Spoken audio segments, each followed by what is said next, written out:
जय हिंद दोस्तों, एक बार फिर से आप सभी का बहुत बहुत स्वागत है GLCIS के इस ऑनलाइन प्लेटफॉर्म पर। और जिसके अंतर्गत हम लोग MPPSC प्रारंभिक परीक्षा की तैयारी कर रहे हैं लगातार यूनिट 6 की। और मैं आपको इकोनॉमी वाला जो पोर्शन है वो तैयार कराने की कोशिश कर रहा हूँ। यहाँ से देखिए दोस्तों, और ये एक सूचना है आप लोगों के लिए कि MPPSC प्रीलिम्स 2022 को ध्यान में रखते हुए, इसको लक्ष्य करते हुए हम लोग एक रामबाण बैच आपके लिए लॉन्च करके लेकर आए हम लोग, जिसमें वीडियो लेक्चर्स होंगे, टेस्ट सीरीज होंगी, ई नोट्स और भी बहुत कुछ आप लोगों के लिए गुरुजी के सानिध्य में प्राप्त कर सकते हैं आप लोग। और ये बहुत ही एक मिनिमम सहयोग राशि पर आप लोग कर सकते हैं, जिसमें अभी 70% की छूट भी उपलब्ध है। तो आप लोग जो नंबर आप लोगों को पर पेज पर यहाँ पर दिखाई देता है, आप जरूर उस पर संपर्क कर सकते हैं और अपना स्थान यहाँ पर सुरक्षित कर सकते हैं। चलिए, हम भारत की औद्योगिक नीतियों के बारे में आज चर्चा करने वाले हैं, क्योंकि देखिए, ना केवल औद्योगिक नीतियों के बारे में, बल्कि अगर आप यूनिट 6 को देखेंगे और उसमें जो इकोनॉमी वाला पोर्शन है इंडियन इकोनॉमी का, जब हम इस पे नज़र डालेंगे तो उसमें आप देखेंगे कि औद्योगिक विकास ऐसे करके लिखा हुआ है, औद्योगिक विकास एवं विदेश व्यापार, है ना। तो औद्योगिक विकास के अंतर्गत इन औद्योगिक नीतियों का बहुत महत्व है, जिनकी हम चर्चा करने जा रहे हैं। उसके बाद में हम अलग अलग इंडस्ट्रीज़, कौन कौन सी फेमस इंडस्ट्रीज हैं, किस किस पंचवर्षीय योजना में कौन कौन से उद्योग लगे हैं, फिर उद्योगों से जुड़ा हुआ क्या कानूनी ढांचा है, क्या क्या स्ट्रक्चर बना हुआ है हमारे देश में, सारी चीज़ों को 1 बाय 1 यहाँ पर समझने वाले हैं। तो बहुत महत्वपूर्ण होने वाले हैं ये लेक्चर आप लोगों के लिए।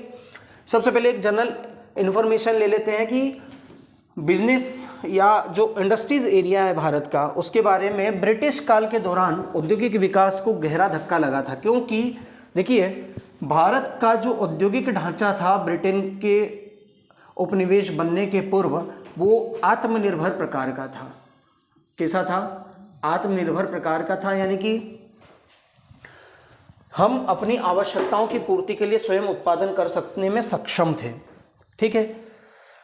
लेकिन इन्होंने क्या किया, अंग्रेजों ने आते ही देखिए बहुत सारा काम किया। सबसे पहले तो जो स्थापित उद्योग थे पहले से, है ना, स्थापित उद्योग, उनको उन्होंने बंद करवा दिया, इन पर कर लगा दिए और इन पर अपनी मोनोपोली स्थापित कर ली।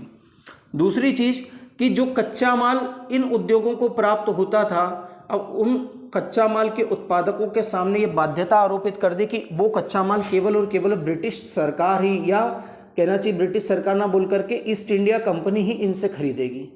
तो इस रूप में जो भारतीय उद्योग थे, है ना, उनके सामने कच्चे माल की किल्लत हो गई और वो उनको महंगा पड़ने लगा। इससे उनकी क्या बढ़ गई, लागत बढ़ गई। लागत बढ़ गई प्लस इनमें जो भी उत्पादन होता था वो हाथों के द्वारा किया जाता था, जिसकी मात्रा और जिसकी गुणवत्ता, ये दोनों जो होती थी वो ब्रिटेन में, क्योंकि आप लोग जानते हैं कि सबसे पहले इंग्लैंड में ही औद्योगिक क्रांति आई थी, और उस औद्योगिक क्रांति के कारण यहाँ बताने की कोशिश करता हूँ कि जो मशीनों से उत्पादन होता था या जो मशीनों द्वारा उत्पादित वस्तुएं थी, उसकी तुलना में इनकी मात्रा और गुणवत्ता दोनों कमजोर रहती थी। इस वजह से क्या हुआ है कि अब पूरी तरीके से उसकी प्रतिस्पर्धा में जो भारतीय उद्योग थे वो पूरी तरीके से पिछड़ गए। साथ ही उनको वित्त की समस्या पैदा हो गई, और वित्त की समस्या को खत्म करने के लिए क्या किया है अंग्रेजों ने कि बैंकिंग जैसी संस्थाओं की स्थापना कर दी भारत में। अब आप देखिए कि भारतीयों को ही, क्योंकि अब देखिए भारत में मांग तो थी लेकिन भारतीय उद्योग खत्म हो गए प्रतिस्पर्धा में, तो भारतीयों को उन्होंने तैयार चीजें इंग्लैंड से ला करके, क्योंकि कच्चा माल वो यहां से ले जाते थे और तैयार वस्तुएं यहीं पर ला करके यहीं की जनता को बेच देते थे, और इससे जो उनको लाभ हुआ उससे उन्होंने बैंकिंग जैसे वित्तीय संगठन, बीमा जैसे संगठन खोल दिए, और इनमें से उसी भारतीय जनता को ऋण देना शुरू कर दिया, और इन पर, इस ऋण पर उन्होंने ब्याज करना चालू कर दिया, ब्याज कमाना भी चालू कर दिया।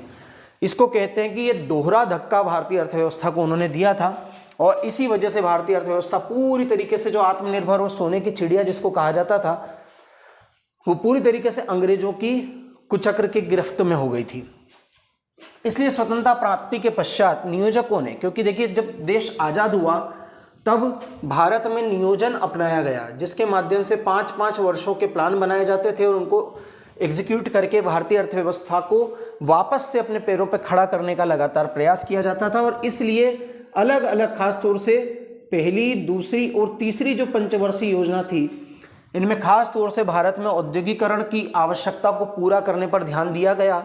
बड़े बड़े उद्योगों की स्थापना हुई थी, क्योंकि किसी भी देश का औद्योगिक विकास उसके आर्थिक विकास का मापक होता है। किसी भी देश में यदि उद्योग धंधे चौपट हैं, उद्योग है ही नहीं, उद्योगों के लिए कोर सेक्टर पूरी तरीके से यदि वहाँ पर तबाह होता है, तो इसी कंडीशन में वो देश कभी भी आगे नहीं बढ़ सकता।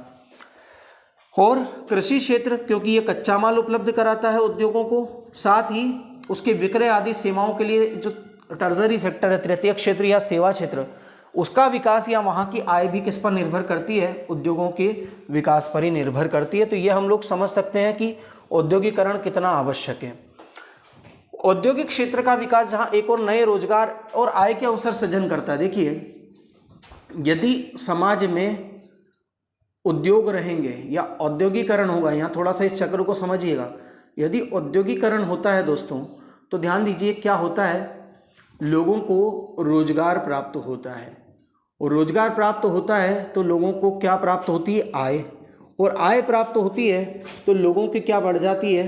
मांग, और यदि मांग बढ़ जाती है तो फिर औद्योगिकरण को बढ़ावा मिलता है। यानी कि एक ये सीधा आर्थिक चक्र है जिसमें क्या होती है कि सभी की आय में वृद्धि हो जाती है एक तरीके से देखा जाए, और सभी ये जो आर्थिक चक्र है ये सभी के विकास के लिए उत्तरदायी होता है ना। आप कहीं से भी इसको जोड़ लीजिए कि आय बढ़ेगी तो मांग बढ़ेगी, मांग बढ़ेगी तो औद्योगिकरण बढ़ाना पड़ेगा, और औद्योगिकरण बढ़ाएगा तो क्या होगा? उत्पादन में, है ना, रोजगार मिलेगा, लोगों को रोजगार मिलेगा तो फिर आय बढ़ेगी, फिर आय बढ़ेगी तो फिर मांग बढ़ेगी, फिर औद्योगिकरण बढ़ेगा। यानी कि यही वाली बात होती है कि रोजगार के अवसर भी सृजित करता है और नए आय के अवसर भी खोलता है ना, मांग का सृजन करता है। ये चीज मैंने आपको बताई। वहीं दूसरी ओर देश के तीव्र एवं आत्मनिर्भर आर्थिक विकास की नींव भी ये तैयार करने में मदद करता है। इसलिए यहाँ औद्योगिकरण जो है ना, एक बहुत बड़ा इनपुट है वो, है ना, ये एक ऐसा इनपुट है जो बहुत सारा आउटपुट इकोनॉमी के लिए क्रिएट करता है। भारत की सतत आर्थिक समृद्धि की रफ्तार बनाए रखने के लिए अवसंरचना की सुगठित सुविधाओं की सहायता से उच्च दर पर औद्योगिक समृद्धि का महत्व बहुत अधिक है। औद्योगिक समृद्धि का मतलब होता है जिससे हमारी जीडीपी में लगातार क्या हो जाए? वृद्धि होती चली जाए, और यही लगातार भारत में अभी भी चरण चल रहा है। निर्माण क्षेत्र सहित औद्योगिक क्षेत्र भारत के विकास में महत्वपूर्ण योगदान करता है। वर्ष 2020-21 में, है ना, सकल मूल्य वर्धन या जो जीवीए है ना, ग्रॉस वैल्यू एडिशन जो होता है, उसमें 25% से ज़्यादा, लगभग 26% योगदान किसका था? वो था सेकेंडरी सेक्टर का या द्वितीय क्षेत्र का, या जिसको हम उद्योग क्षेत्र भी कहते हैं। तो ये बड़ा इंपॉर्टेंट है भाई। औद्योगिक क्षेत्र का कार्य निष्पादन इसलिए महत्व रखता है क्योंकि अर्थव्यवस्था के अन्य क्षेत्र इसके साथ अंतर संबंधित है। अभी मैं बता ही चुका हूं आपको, क्योंकि उद्योग नहीं चलेंगे तो फिर कृषि से जो कच्चा माल आएगा उसको हम कहाँ पे खपाएंगे, है ना। तो कृषि के या कृषकों की आय के लिए भी उद्योगों का चलना बहुत इंपॉर्टेंट है। जब औद्योगिक गतिविधियां नहीं चलेंगी तो जितनी सर्विस सेक्टर है, चाहे वो परिवहन हो, चाहे वो संचार हो, चाहे वो जितने भी प्रोफेशनल जो कहना चाहिए वर्क होते हैं, वो सारे के सारे उद्योगों के आधार पर ही चलते हैं, या ऐसा कह सकते हैं कि उद्योग ही उनके लिए एक बेस तैयार करता है। तो इसलिए उद्योगों का होना बहुत जरूरी है ना। इसलिए सशक्त औद्योगिक क्षेत्र का होना अपरिहार्य शर्त है, यानी कि इसका निवारण नहीं कर सकते हैं। आगे बढ़ते हैं। औद्योगिक क्षेत्र का विकास, जहां एक और नए रोजगार, ये हम लोग पढ़ चुके हैं, ये डबल रिपीट हो गया यहाँ पे, चलिए कोई बात नहीं है। हाँ, अब वैश्विक कोविड महामारी की बात करते हैं हम लोग। इसके बीच में ही, है ना, अभी हमने देखा कि वैश्विक महामारी के बीच वित्त वर्ष जो 2021 रहा था, जिसको हम फाइनेंशियल ईयर 21 कहते हैं, उसकी शुरुआत हुई थी। और इसके कारण क्या हुआ था, आप देख सकते हैं यहाँ पर कि पहली 3 तिमाही जो थी भारत की इस कोविड काल में 2021 के दौरान, तो पहली 3 तिमाही जो थी उसमें आप देखेंगे कि पहली तिमाही में 24.4% जो भारतीय जीडीपी का हाल था, दूसरी तिमाही में ये माइनस में चला गया, और तीसरी तिमाही में ये फिर, है ना, मतलब लगातार ये क्या होता चला गया था, कम होता चला जा रहा था। यानी कि ये बहुत ज़्यादा नकारात्मक असर इसने भारतीय औद्योगिक अर्थव्यवस्था पर डाला। आप देखेंगे कि इसने ऑलमोस्ट मंदी को जन्म दिया था, क्योंकि कई सारी ऐसी कंपनियां, कई सारी ऐसी फर्म थी जिन्होंने अपना उत्पादन ही बंद कर दिया था। जैसा आपने देखा होगा ना, आप न्यूज़ सुनते होंगे कि हीरो कंपनी ने, होंडा ने, कई सारे जो टाटा ने अपना उत्पादन रोक दिया था। जब उत्पादन रुक जाता है तो सीधी सी बात है कि रोजगार भी खत्म हो जाते हैं। लोगों को छटनी करके बाहर निकाल दिया गया था। जब बाहर निकाल दिया गया तो फिर एक तो आय के बाकी अवसर भी सीमित थे उस समय पर। कोविड काल में सब लॉकडाउन था और जो चल रहे रोजगार थे वो भी रुक गए थे। बहुत बड़े आर्थिक संकट को इसने भारत में जन्म दिया था। इसको हम लोग यहाँ पर बात कर रहे हैं। फिर क्या हुआ, हालांकि चरणबद्ध रूप से देश में किया जाने वाला अनलॉक अर्थव्यवस्था के संभलने में सहायक सिद्ध हुआ। जैसे जैसे अर्थव्यवस्था में अनलॉक आया, अनलॉक आते से क्या हुआ कि सारी आर्थिक गतिविधियां फिर से खड़ी होने लगी, फिर से संचालित होने लगी और धीरे धीरे भारतीय है ना जो सांख्यिकी एवं कार्यक्रम कार्यान्वयन मंत्रालय है, इसने बताया कि जीवीए पे किए गए प्राकलन के अनुसार औद्योगिक क्षेत्र में 9.6% की वृद्धि का अनुमान है, जिसका वित्तीय वर्ष 2020-21 में समग्र जीवीए में 25% का योगदान रहा था। यानी इसमें और वृद्धि हो सकती है। आगे बात करते हैं औद्योगिक विकास का क्या महत्व है किसी भी अर्थव्यवस्था के लिए, एक बार ब्रीफ में समझ लेते हैं। हाँ, आपको प्रीलिम्स में से प्रश्न आ सकते हैं कि औद्योगिक विकास में, किसी भी देश के औद्योगिक विकास में या औद्योगिक विकास का उस देश की अर्थव्यवस्था के विकास में क्या महत्व है।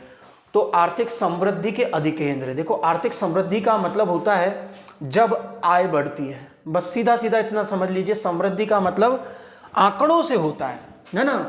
आंकड़ों में जब हम गिनते हैं कि कोई भी अर्थव्यवस्था बढ़ रही है ना, आंकड़े जब हमें ये बताते हैं कि सबकी आय में वृद्धि हो रही है, तो तब समझ जाइए कि आर्थिक समृद्धि हो रही है। इसी को इंग्लिश में कहा जाता है, क्या कहा जाता है दोस्तों, ग्रोथ। ठीक है, तो उसका आधार है उद्योग। औद्योगिक क्षेत्र का विकास आर्थिक समृद्धि और आर्थिक विकास के लिए आवश्यक है। तो ये आपको याद रखना है कि सबकी आय बढ़ती है, नए रोजगार के अवसर होते हैं, उसी से जुड़ा हुआ आय क्यों बढ़ती है, क्योंकि लोगों को रोजगार भी मिलता है ना। तो रोजगार के नए अवसरों का सृजन होता है। औद्योगिक अर्थव्यवस्था में मूल्य संवर्धन करके सकल घरेलू उत्पाद में वृद्धि करते हैं, यानी कि हमारा जो जीडीपी है वो भी बढ़ता है, क्योंकि उत्पादन बढ़ेगा तो जीडीपी बढ़ेगा ही बढ़ेगा, राष्ट्रीय आय में वृद्धि हो जाएगी। कृषि क्रियाओं तथा कृषि उत्पादों की अपेक्षा औद्योगिक क्षेत्र में मूल्य संवर्धन अधिक होता है, क्योंकि यहाँ हम लोग जानते हैं कि तैयार माल उपलब्ध होता है, जो कि कच्चे माल की तुलना में ज़्यादा वैल्यू एडिशन होता है उसका। आप देखेंगे ना कि मान लीजिए कि हमने एक आलू लिया। अब ये आलू क्या है, एक उदाहरण से बताता हूँ। चलिए, यहाँ पे एक आलू लिया हमने। अब ये आलू क्या था, तो आलू क्या था, यहाँ पर देखिए, आलू एक कृषि उत्पाद था। ठीक है, अब इस आलू से बनाई गई चिप्स। इस चिप्स पे बहुत सारे दाने वाने, बहुत सारे इसमें मसाले मिला के इसको स्वादिष्ट बना दिया गया और फिर इसकी की गई पैकिंग, है ना। इसकी पैकिंग की गई, पैकिंग करने के बाद में इसका भंडारण किया गया, है ना, यानी स्टोरेज किया गया। भंडारण करने के बाद में इसको मार्केट तक भेजने के लिए इसका ट्रांसपोर्टेशन यानी परिवहन हुआ। फिर मार्केट में लाने के लिए इसकी विपणन यानी कि मार्केटिंग हुई और फिर उसके बाद में इसका अंतिम जो उपभोक्ता है उसने क्या कर लिया, इसका उपभोग कर लिया। यानी कि देखिए, एक आलू की कोई कीमत नहीं रहती दोस्तों, क्योंकि वो कृषि उत्पाद है, इतनी कोई वैल्यू नहीं। एक आलू खरीदने जाओगे बाजार में, आप सोच के देखिए, समझिए इन बातों को, कि अगर हम बाजार गए और एक आलू मांगा हमने किसी से, एक दुकानदार से, कि भैया एक आलू दे दो।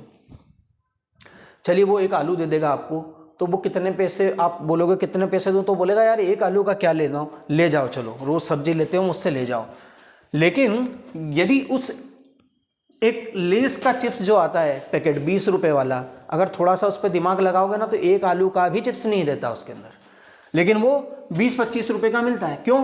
क्योंकि उसकी आकर्षक पैकिंग की गई है ना, उसका भंडारण होता है, उसका परिवहन होता है, फिर मार्केट में वो आता है, फिर हम अंतिम रूप से उसको खरीदते हैं। और ये आलू जब इतने अलग अलग चरणों से गुजर रहा है, ये सारा उद्योग है, इसी को खाद्य प्रसंस्करण उद्योग कहते हैं दोस्तों। तो इतने चरणों से गिर रहा है, तो हर जगह पर क्या हो रहा है, लोगों को रोजगार मिल रहा है और उस प्रोडक्ट की भी वैल्यू बढ़ रही है। एक आलू की कोई वैल्यू नहीं, लेकिन उससे जो बनी चिप्स उसकी वैल्यू भी बढ़ गई और चिप्स बनाने वालों को रोजगार भी मिल गया। फिर जब उसकी पैकिंग हो जाती बड़ी बढ़िया, उसमें आलिया भट्ट का फोटो लगा हुआ, है ना, लेस लिख दीजिए, तब उसकी आकर्षक पैकिंग जब होती तो उसकी और वैल्यू बढ़ जाती है और इस पैकिंग करने के काम में भी लोगों को रोजगार मिलेगा। फिर उसका भंडारण होगा, यानी लंबे समय तक उसको सुरक्षित रखा जाए, यहाँ पर फिर भंडारण से जुड़े लोगों को रोजगार मिलेगा। फिर परिवहन यानी कि उसको मार्केट तक लाने के लिए ट्रांसपोर्टेशन होगा और यहाँ पर फिर उस गाड़ी चलाने वाले को, उसके ड्राइवर, कंडक्टर को, मजदूरों को फिर रोजगार मिलेगा। फिर मार्केटिंग यानी कि जो मार्केट में उसको लेकर आते हैं रिटेलर तक, वो लोग जो रहते हैं उनको फिर रोजगार मिलेगा और अंत में जो रिटेलर उसको बेच देगा और हम जिस उससे खरीद के खा लेंगे काउंटर से, उसको फिर उसका लाभ मिलेगा। यानी कि आप देखो कि एक आलू सिर्फ आलू रह जाता, लेकिन जब वो इस पूरी प्रक्रिया से गुजरा तो आप देखेंगे कि उसका क्या हो गया, उसका मूल्यवर्धन तो हो ही गया, लेकिन हर जगह उसने रोजगार का भी सृजन किया। मेरी बात आपको बहुत अच्छे से समझ में आ गई होगी इस उदाहरण से, ठीक है। उद्योग विकास प्रक्रिया में गत्यात्मकता प्रदान करते हैं, यानी कि उसको गति प्रदान करते हैं, स्पीड बढ़ा देते हैं, है ना। और औद्योगिकरण उपभोक्तावाद को भी उसने बढ़ावा दिया, यानी कि यहाँ हम देखिए कि हम तैयार चीज़ें, उपभोक्तावाद का मतलब यही होता है कि हम ज़्यादा से ज़्यादा चीज़ों का सृजन करते हैं, तैयार चीज़ों का, और अपने उपभोग की प्रवृत्ति को लगातार बढ़ाते रहते हैं। उद्योग आधारित संरचना विकास को सुविधाजनक बनाते हैं। आधारिक संरचना का मतलब क्या होता है? आधारिक संरचना को हम कोर सेक्टर भी बोलते हैं। देखिए इसमें क्या क्या आता है, तो इसमें सड़क है ना, इसमें विद्युत, इसमें सिंचाई, चलिए इसमें संचार, ठीक है, इसमें परिवहन और भी बहुत सारी चीज़ें इसमें शामिल होती हैं दोस्तों, है ना, ईंधन। अब देखिए ये सारी की सारी जो चीज़ें हैं, आधारिक संरचना का मतलब होता है कि ऐसे एलिमेंट्स, ऐसे अर्थव्यवस्था के ऐसे घटक जो किसी भी देश के औद्योगिक विकास के लिए बहुत ज़्यादा जरूरी है। यहाँ लिखा हुआ है कि औद्योगिक विकास और आधारिक संरचना आपस में जुड़े हुए हैं एक दूसरे से। सही बात है। कैसे? यदि किसी देश में आपको उद्योगों का विकास करना है तो पहले से ये सारे के सारी चीज़ें आपको वहाँ पर इनपुट के रूप में देना पड़ेगी। आप सोच के देखो कि आप उद्योगों की स्थापना करना चाहते हो किसी क्षेत्र में, ना तो वहाँ सड़क है, ना वहाँ बिजली आती है, हाँ यहाँ पर मशीनें भी आती है इसमें शामिल होती, ना वहाँ मशीनें हैं, ना संचार सुविधा है, ना परिवहन है, ना फ्यूल है ना श्रम है, ये श्रम भी इसी में आता है। तो ऐसी कंडीशन में क्या वहाँ आर्थिक विकास हो सकेगा? तो जवाब है बिल्कुल नहीं। और यदि किसी क्षेत्र में आप देखना कि जैसे कोई बड़ी फैक्ट्री लगती है, जैसे मैं अपने गांव साइड बताऊं कि पहले हमारे गांव में बहुत विकास कम था, लेकिन अभी मेरे गांव के आसपास बहुत सारे इस इंदौर शहर के लोगों ने जाके इन्वेस्टमेंट की और वहाँ पर कई सारी फैक्ट्रियाँ लग गई है ना, प्लास्टिक कंपनियां लग गई है, प्लास्टिक का सामान बनाने की, टंकी बनाने की, सीमेंट का सामान बनाने की बहुत सारी कंपनियां लग गई। जब वो कंपनियां लगी तो वहाँ पर ऑटोमेटिक पक्के रोड बन गए। वहाँ पर 12 घंटे पहले बिजली ढूंढने से नहीं मिलती थी, अब वहाँ पर 24 घंटे बिजली चल रही है। वहाँ सिंचाई की सुविधा मिल गई क्योंकि कच्चा माल चाहिए रहता है बहुत सारे उद्योगों को वहाँ पर कम्युनिकेशन अच्छा हो गया। पहले हमको ऐसे मोबाइल में सिग्नल ढूंढना पड़ते थे, लेकिन अभी 5G चल रहा है वहाँ पर। देखिए आप, परिवहन सुविधा बढ़ गई, वहाँ ईंधन, जगह जगह पेट्रोल पंप खुल गए हैं पूरे रोड पे। नहीं तो पहले इंदौर से पेट्रोल भरवा के जाते थे हम लोग, ये तो खुला पेट्रोल लेना पड़ता था कहीं गांव में, जो बेचते रहते थे ऐसे टंकी लेके बैठ जाते थे गली गली। तो ये सब सुधार किसकी वजह से हुआ है? क्योंकि उद्योगों का विकास हुआ मेरे क्षेत्र में। तो ये पूर्व शर्त भी है उद्योगों के विकास के लिए, और अगर किसी क्षेत्र में उद्योग स्थापित कर देते हैं तो ये अपने आप सुधार हो जाता है इन सब चीज़ों का। क्यों? समझ में आ रही ना बात? क्योंकि ये एक दूसरे से जुड़े हुए हैं। आगे बात करते हैं। उद्योग कृषि के यंत्रीकरण साधन जो है ये उपलब्ध कराते हैं, जिससे कृषि उत्पादन बढ़ता है। क्यों? क्योंकि उद्योगों को चाहिए रॉ मटेरियल, कच्चा माल, और कच्चा माल जो होता है बहुत सारा, वो कई सारे उद्योग जो होते हैं वो किस पर आधारित होते हैं? कृषि पर। और इसलिए कृषि का उत्पादन बढ़ाना पड़ेगा, और कृषि में उत्पादन बढ़ाने के लिए आपको क्या करना जरूरी है? आपको मशीनीकरण करना जरूरी है। समझ में आई बात? आपको मशीनीकरण करना बहुत जरूरी है। कृषि के यंत्रीकरण के कारण कृषि उत्पादकता में भी वृद्धि होती है ना। प्रति हेक्टेयर, उत्पादकता का मतलब होता है कि प्रति हेक्टेयर कितना उत्पादन हो रहा, इसी को हम उत्पादकता कहते हैं। देखिए उत्पादन यानी टोटल, और उत्पादकता यानी कि प्रति हेक्टेयर कितना उत्पादन हो रहा है, उसको उत्पादकता कहते हैं। औद्योगिक क्षेत्र कृषि उत्पादों का प्रसंस्करण कर मूल्य संवर्धन करता है। अभी मैंने आपको जो चिप्स वाली कहानी बताई थी, है ना, उसी को कहा जाता है प्रसंस्करण या प्रोसेसिंग। क्या कहा जाता है दोस्तों? प्रोसेसिंग कहा जाता है, उसी को प्रोसेसिंग कहा जाता है।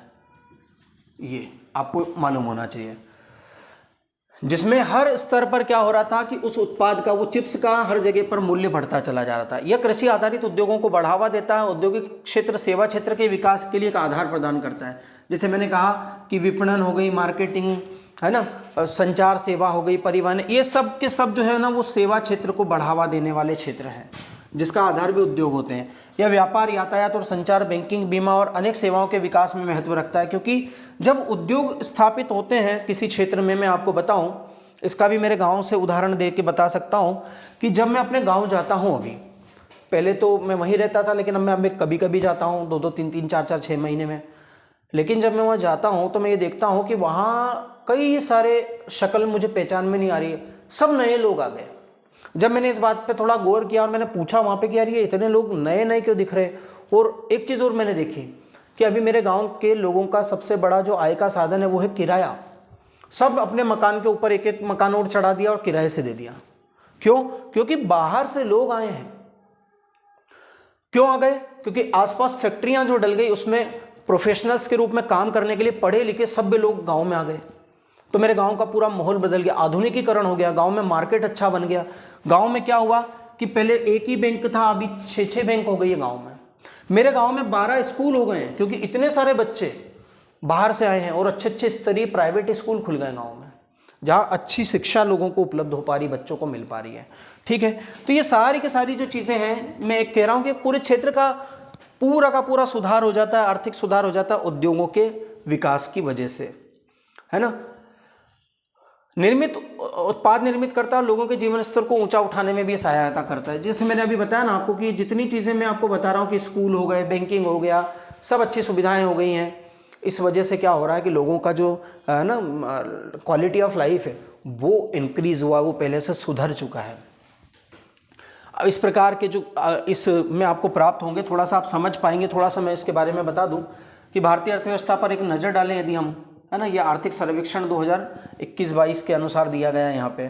तो जीडीपी में वृद्धि दर किस तरीके से हुई, राजकोषीय घाटा क्या रहा, मुद्रास्फीति की क्या दर रही, विदेशी मुद्रा भंडार कैसे आगे बढ़ा है, कृषि, वानिकी और मत्स्यिकी का कैसे विकास हुआ है, औद्योगिक वृद्धि दर और सेवाओं का क्या हाल रहा था, ये सब इस ग्राफ में आप लोग समझ पाएंगे, आपको उपलब्ध हो सकेगी। अब हम अलग अलग औद्योगिक नीतियों की चर्चा करेंगे जो आज़ादी के बाद से अभी तक रही, और आज़ादी के बाद से जो पहली औद्योगिक नीति थी वो 1948 की औद्योगिक नीति थी, जो आज़ादी के सिर्फ 1 साल के बाद में आई थी। औद्योगिक नीति 1948। अब नीति क्या होती है कि एक दीर्घ काल के लिए किसी क्षेत्र विशेष के विकास के लिए हम जितने प्रावधान करते हैं, उन प्रावधानों को संपूर्ण रूप में जब हम बात करते हैं तो उसको कहा जाता है नीति। ठीक है, देखिए योजना और नीति में काफ़ी अंतर होता है। योजना होती कम अवधि के लिए, कम समय के लिए, है ना, छोटे लक्ष्य के लिए, लेकिन जो नीति होती है उसमें बड़े लक्ष्य होते हैं, लंबी अवधि होती है। तो भारत की पहली जो औद्योगिक नीति थी वो 6 अप्रैल 1948 को तत्कालीन उद्योग तथा वाणिज्य मंत्री डॉक्टर श्यामा प्रसाद मुखर्जी द्वारा जारी की गई थी। याद कर लीजिए, 6 अप्रैल 1948 को वो जारी की गई थी। उस समय पर वाणिज्य मंत्री कौन था भारत का पहला? तो श्यामा प्रसाद मुखर्जी। इस औद्योगिक नीति में क्या क्या लक्ष्य रखे गए थे, थोड़ी सी बात करेंगे, है ना। तो यहाँ पर बात की गई कि सार्वजनिक और निजी दोनों क्षेत्रों की भूमिका पर बल दिया गया था, क्योंकि भारत में आज़ादी के बाद से ही मिश्रित अर्थव्यवस्था का कॉन्सेप्ट अपनाया गया था, जिसमें सार्वजनिक क्षेत्र और प्राइवेट सेक्टर दोनों एक साथ आगे बढ़ते हैं। इस नीति में उद्योगों को 4 श्रेणियों में रखा गया था। देखिए अलग अलग कितनी श्रेणियां थी, तो 4 श्रेणियां थी उद्योगों की, उनकी हम लोग बात करेंगे।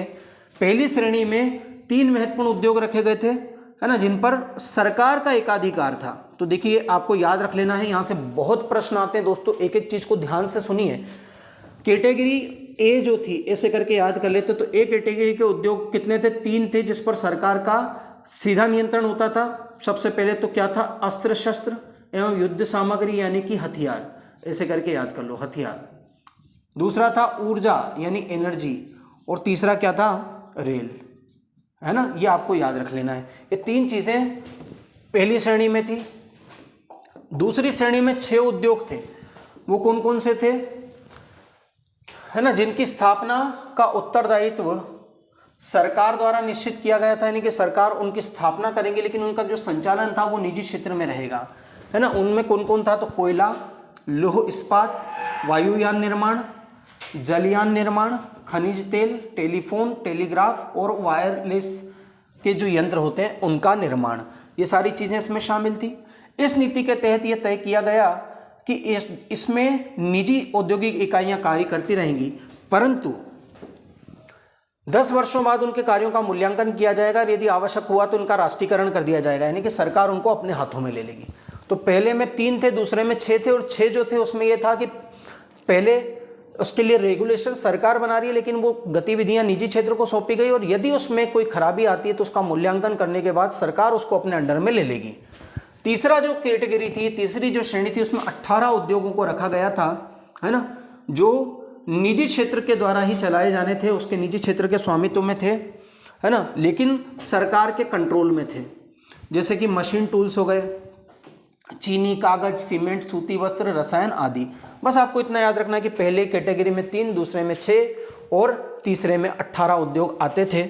और चौथी श्रेणी की भी बात कर लेते हैं। तो चौथी श्रेणी में क्या थे, सभी इसके अलावा जो बचे हुए थे शेष सभी वो उद्योग चौथी श्रेणी में रखे गए थे, है ना, परंतु ये जो थे ये निजी क्षेत्र को सौंप दिए गए थे। और अगर इसमें असंतोष प्रदर्शन करेगा निजी क्षेत्र तो फिर भी सरकार उसमें क्या करेगी, हस्तक्षेप। यानी कि इसमें आपको एक चीज समझ में आ गई होगी कि इस पहली औद्योगिक नीति में जो 4 कैटेगरी में उद्योगों को बांट के उनको बढ़ावा देने की, उनका विकास करने की नीति अपनाई गई थी, उसमें सरकार को डोमिनेंसी हासिल थी, सरकार ज़्यादा प्रबल भूमिका रखती थी।